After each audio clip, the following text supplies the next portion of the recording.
നമ്മുടെ അടുത്ത topic metamerism ആണ്. നമ്മൾ കഴിഞ്ഞ ക്ലാസ്സിൽ ഫങ്ഷണൽ ഐസോമറിസം പഠിച്ചു. ഇനി എന്താണ് മെറ്റാമറിസം നോക്കാം. നോക്കൂ, എന്താണ് പറയുന്നത്? Compounds having same molecular formula, same functional group but different alkyl groups are called metamerism. അല്ലെ, ഒരേ മോളിക്കുലർ ഫോർമുല, അതായത് തന്മാത്ര സൂത്രം. എന്താണ് തന്മാത്ര സൂത്രം? അല്ലെ, ഒരേ തന്മാത്ര സൂത്രവും ഒരേ ഫങ്ഷണൽ ഗ്രൂപ്പും, എന്നാൽ വാലൻസി രണ്ടുള്ള ഫങ്ഷണൽ ഗ്രൂപ്പിന്റെ ഇരുവശത്തുമുള്ള ആൽക്കൈൽ ഗ്രൂപ്പുകൾ വ്യത്യസ്തമാണെങ്കിൽ അവയെ നമുക്ക് എന്ത് വിളിക്കാൻ പറ്റും? മെറ്റാമറിസം എന്ന് വിളിക്കാൻ പറ്റും.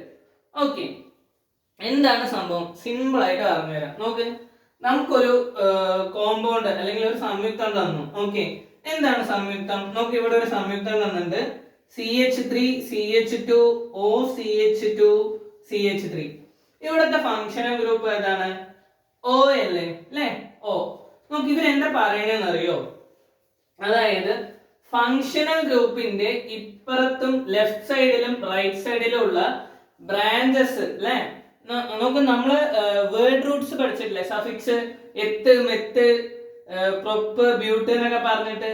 അതുപോലെ ഈ ഫങ്ഷണൽ ഗ്രൂപ്പിന്റെ ലെഫ്റ്റ് സൈഡിലും റൈറ്റ് സൈഡിലും ഏതൊക്കെ മറ്റേ ഗ്രൂപ്പുകളാണ് ഉള്ളത് എന്നാണ് നോക്കുക. ഓക്കെ, ഇപ്പൊ ഒരു കാർബണേ ഉള്ളൂ എങ്കിൽ നമ്മൾ അതിനെ ഈഥൈൽ എന്ന് വിളിക്കും. 2 കാർബൺ ഉണ്ടെങ്കിലോ അതിനെ എന്ത് വിളിക്കും? അല്ല, ഒരു കാർബൺ ഉണ്ടെങ്കിൽ നമ്മൾ അതിനെ മെത്ത് എന്ന് വിളിക്കും. 2 കാർബൺ ഉണ്ടെങ്കിൽ നമ്മൾ അതിനെ എന്തെന്ന് വിളിക്കും? എത്ത് എന്ന് വിളിക്കും. അല്ലെ, അപ്പൊ എന്താണ് ആദ്യത്തെ കാർബൺ? എന്താണ്? ഒരു കാർബൺ ഉണ്ടെങ്കിൽ അത് മീഥൈല്, 2 കാർബൺ ഉണ്ടെങ്കിൽ എന്താണ്? അത് ഈഥൈല്. ഓക്കെ, അങ്ങനെ പോണ സംഭവങ്ങള്. ഓക്കെ, അപ്പോ നോക്ക്, ഇതിന്റെ റൈറ്റ് സൈഡിൽ ഇപ്പൊ 2 കാർബൺ ആണ് ഉണ്ടെങ്കിൽ നമുക്ക് അതിനെ എന്തെന്ന് വിളിക്കാം? ഈഥൈൽ. കണ്ട, ഈഥോക്സി ഈഥൈൽ അല്ലെ. അങ്ങനെ ഇവിടെ ഈഥൈലും ഇവിടെയും ഈഥൈലും അങ്ങനെ വരുന്നത്. അതുപോലെ ഈ പറയണ ഇതൊരു സംഭവം. ഓക്കെ, അതായത് ഫങ്ഷണൽ ഗ്രൂപ്പിന്റെ 2 സൈഡിലും എത്ര കാർബൺ ഉണ്ട് നോക്കും. ഓക്കെ, ഫങ്ഷണൽ ഗ്രൂപ്പിന്റെ ഇപ്പുറത്തെ സൈഡില് എത്ര കാർബൺ ഉണ്ട്? ഇപ്പൊ CH2 CH3 CH2 ആണെന്ന് തന്നെ വെക്കി. ഓക്കെ, അങ്ങനെയാണെങ്കിൽ ഇവിടെ എത്ര കാർബൺ ഉണ്ട് നോക്കും. ഇതൊരു ഗ്രൂപ്പായിട്ട് എടുക്കും. ഓക്കെ, അതുപോലെ ഈ സൈഡിലും എന്ത് ചെയ്യും? എത്ര കാർബൺ ഉണ്ട്? ഇപ്പൊ CH2 CH3 ആണെന്ന് നോക്കി. ഓക്കെ, എന്ത് ചെയ്യും? ഇതിനെയും എടുക്കും. ഓക്കെ, ഇപ്പൊ ഇതെന്തായി നോക്ക്, ഇതെന്തായി? പ്രൊപ്പൈലായി അല്ലെ. 3 കാർബൺ എന്ന് പറഞ്ഞാൽ അതെന്തായി? പ്രൊപ്പൈലായി. ഇതാണ് സംഭവം. ഓക്കെ, അതായത് ഫങ്ഷണൽ ഗ്രൂപ്പ് എടുക്കും, എന്നിട്ട് ലെഫ്റ്റ് സൈഡില് എത്ര കാർബൺ ഉണ്ട് നോക്കും, റൈറ്റ് സൈഡില് എത്ര കാർബൺ ഉണ്ട് നോക്കും. ഓക്കെ, ഇതാണ് നമ്മൾ ഇവിടെ ഉപയോഗിക്കുന്നത്. ഓക്കെ, ആ കാർബൺ അനുസരിച്ച് അതിന്റെ വേർഡ് റൂട്ട് ഈഥൈൽ, 2 കാർബൺ ആണെങ്കിൽ ഈഥൈല്, 1 കാർബൺ ആണെങ്കിൽ മീഥൈല്, 3 കാർബൺ ആണെങ്കിൽ പ്രൊപ്പൈല്, അങ്ങനെയുള്ള കാര്യങ്ങൾ നോക്കും. ഓക്കെ, അതാണ് ഇവിടെ സംഭവം. ഇനി നോക്ക്, ഈ സംഭവം നോക്ക്, ഇവിടെ എന്താണുള്ളത് നോക്ക്. ഇവിടെ ഫങ്ഷണൽ ഗ്രൂപ്പായ ഓയിന്റെ ലെഫ്റ്റ് സൈഡില് എത്ര കാർബൺ ഉണ്ട്? 1 2 കാർബൺ ഉണ്ട്. അതുപോലെ റൈറ്റ് സൈഡിൽ എന്തുണ്ട്? 1 2 അല്ലെ. വലതുവശത്ത് എന്തുണ്ട്?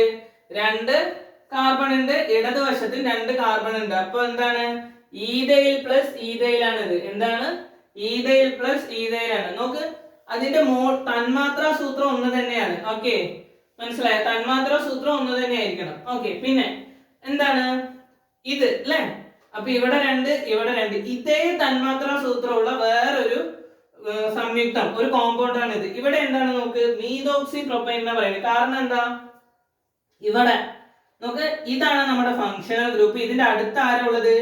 മീഥൈലാണ് ഉള്ളത്. ആരാ ഉള്ളത്? മീഥൈലാണ് ഉള്ളത്. ഓക്കെ, ഇനി ഇതിന്റെ ഇപ്പുറത്തോ നോക്ക്, CCC 3 കാർബൺ ഉണ്ട്. അപ്പൊ നമ്മൾ അതിനെ എന്തെന്ന് വിളിക്കും? പ്രൊപ്പൈൽ എന്ന് വിളിക്കും. ഓക്കെ, നോക്ക്, ഇവിടെ ഇതിന്റെ മോളിക്കുലർ ഫോർമുല എന്താണ്? ഫങ്ഷണൽ ഗ്രൂപ്പ് എന്നാണ്. പക്ഷെ എന്താ നമ്മൾ നോക്കുന്നത്? ഫങ്ഷണൽ ഗ്രൂപ്പിന്റെ ലെഫ്റ്റ് സൈഡിൽ ഏത് ഗ്രൂപ്പാണ്, റൈറ്റ് സൈഡിൽ ഏത് ഗ്രൂപ്പ് ഓഫ് കാർബൺ ആണ് എന്നാണ് നോക്കുന്നത്. ഓക്കെ, അത് എത്ര കാർബൺ ഉണ്ട് നോക്കിയിട്ടുള്ള പേര് നോക്കിയാൽ മതി. ഓക്കെ, ഒരു കാർബൺ ആണെങ്കിൽ എന്താണ് മെത്ത്, 2 കാർബൺ ആണെങ്കിൽ എത്ത്. ഓക്കെ, അങ്ങനെ ആ സംഭവങ്ങൾ നോക്കിയാൽ മതി. ഓക്കെ, ഈ ഒരു നമ്പർ മാറുന്നത് കൊണ്ടാണ് ഇതിനെ എന്തെന്ന് വിളിക്കുന്നത്, മെറ്റാമെറിസം എന്ന് വിളിക്കുന്നത്. ഇതുകൊണ്ടാണ് എന്ത് വിളിക്കുന്നത്, ഇതിനെ മെറ്റാമെറിസം എന്ന് വിളിക്കുന്നത്. അതായത് ഒരേ മോളിക്കുലർ ഫോർമുല ആയിരിക്കും, ഒരേ ഫങ്ഷണൽ ഗ്രൂപ്പ് ആയിരിക്കും, പക്ഷെ നമ്മൾ എന്ത് നോക്കും, ഫങ്ഷണൽ ഗ്രൂപ്പിന്റെ ലെഫ്റ്റിലും റൈറ്റിലും ഉള്ള കാർബൺ ആറ്റംസിന്റെ നമ്പർ നോക്കും. ഓക്കെ, അതാണ് എന്ത് ഈ പറയുന്ന മെറ്റാമെറിസത്തിൽ നോക്കുന്നത്. ഇങ്ങനെയുള്ള മറ്റേ ഗ്രൂപ്പുകൾ അല്ലെങ്കിൽ ഇങ്ങനെയുള്ള ഐസോമേഴ്സിനെയാണ് നമ്മൾ എന്ത് വിളിക്കുക, മെറ്റാമേഴ്സ് എന്ന് വിളിക്കുക. ഓക്കെ,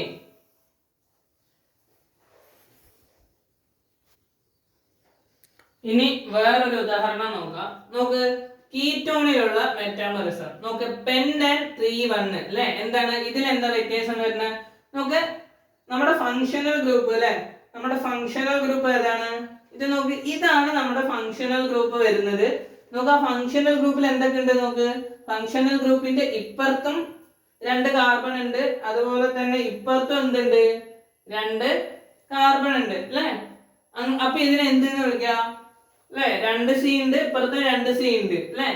ഇതൊരു വേരിയേഷൻ. ഇനി വേറൊരു വേരിയേഷൻ വന്നിട്ട് നോക്ക്, ഇത് കണ്ട ഈ ഒരു ഫങ്ഷണൽ ഗ്രൂപ്പിന്റെ ഇവിടെ അല്ലെ, ഇവിടെ എന്തുണ്ട്, ഒരു കാർബൺ ഉണ്ട്, പിന്നെയോ നോക്ക് ഇതിന്റെ ഇവിടെ ഒരു കാർബൺ ഉണ്ട്, അതുപോലെ തന്നെ നോക്ക് ഇവിടെ അല്ലെ 1 2 3 കാർബൺ ഉണ്ട് അല്ലെ. കീറ്റോണിന്റെ ഇപ്പുറത്തെ സൈഡിൽ എന്തുണ്ട്, 3 കാർബൺ ഉണ്ട് അല്ലെ. അങ്ങനെ നോക്ക്, അപ്പൊ അതെന്താണ്, അതിനെ നമുക്ക് സക്സസ്ഫുള്ളി എന്തെന്ന് വിളിക്കാം, എന്തെന്ന് വിളിക്കാൻ പറ്റും, മെറ്റാമേഴ്സ് ആണെന്ന് വിളിക്കാൻ പറ്റും. നോക്ക്, ഇതിന്റെ മോളിക്കുലർ ഫോർമുല നോക്കി, രണ്ടിന്റെയും മോളിക്കുലർ ഫോർമുല നോക്കി നോക്കാം. 1 അല്ലെ, 1 2 3 4 5 അല്ലെ, C5 H എത്ര എണ്ണം ഉണ്ട്, 3 5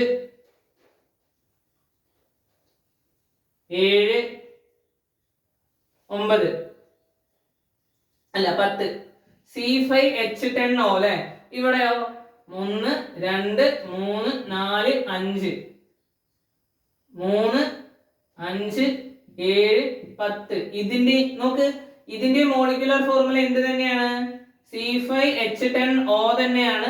എവിടെയാണ് വ്യത്യാസം വരുന്നത് നോക്ക്, ആ ഒരു ഫങ്ഷണൽ ഗ്രൂപ്പിന്റെ ലെഫ്റ്റ് സൈഡില് എത്ര കാർബൺ ആറ്റംസ് ഉണ്ട്, റൈറ്റ് സൈഡില് എത്ര കാർബൺ ആറ്റംസ് ഉണ്ട് എന്നുള്ളത് നോക്കണം. അങ്ങനെ വേരിയേഷൻ വരുമ്പോഴാണ് നമ്മൾ അതിനെ മെറ്റാമേഴ്സ് എന്ന് വിളിക്കുന്നതും. ആ ഒരു ഫംഗ്ഷൻ അല്ലെങ്കിൽ ആ ഒരു പ്രോസസ്, ആ ഒരു പ്രവൃത്തിയെയാണ് നമ്മൾ എന്ത് പറയാ, ആ ഒരു പ്രതിഭാസത്തിനെയാണ് നമ്മൾ എന്ത് പറയാ, മെറ്റാമെറിസം എന്ന് പറയുന്നത്. ഓക്കെ, ഇത് എഴുതിയെടുക്കാം കേട്ടോ. നമ്മുടെ ആദ്യത്തെ ചാപ്റ്റർ കഴിഞ്ഞിരിക്കുകയാണ്.